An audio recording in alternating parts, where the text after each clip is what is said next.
Hey, this is Dr. Green with Momenta Chiropractic, and today we're going to go over a lat stretch that we like to help kind of mobilize and improve shoulder mobility, and it's called the bench lat stretch. So I think it also goes by a preacher stretch as well. So what we're going to do is we're going to grab a dowel. You can also use like a long foam roller, but I'm just going to use the dowel because it's a little bit easier to grip. And then we're going to place the elbows up on the bench. So the reason that we have this dowel here is because if we allow the arms, let's say I didn't have it and I tried to kind of get in this position and stretch, naturally my arms are going to kind of rotate in a little bit, which decreases the amount of tension I can create in my lats. So that's why we just hold something just like this in the hands to be able to keep the hands and arms in place. Then what we're going to do is we're going to take a normal kind of stance, so knees about hip width apart. And then we're going to allow our hips to sit back without extending in the back. So trying to keep a neutral spine, sitting our hips back. Should start to feel a little bit of a stretch in the lats there.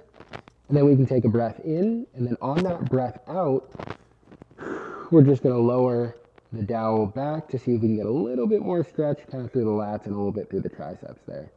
And we can allow ourselves to come back forward. So with this type of stretch, we can also focus a little bit on the breath in and out in terms of getting the rib cage to expand and then relax there. So what that looks like is taking it back to a stretch position. Again, head, neck, back, all in a neutral position.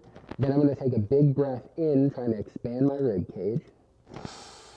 And then on the breath out, I can see if I can draw my rib cage down this way, almost trying to flex just my upper back to get a little bit more length through my lats, okay? So it's gonna be back in a neutral spine, hips back, big breath in, expand the rib cage. Breath out, drawing my sternum down toward my belly button. And I should feel a lot of stretch in my lats, and then I can add to it if I like, okay? So that's what we call the bench lat stretch. You can do it with or without that kind of breathing added bonus. Again, with all these, we want to make sure that there's no pain and that we're slowly and gradually progressing so that it's comfortable and you're actually seeing progress. So hope that's helpful. If you have questions, let us know.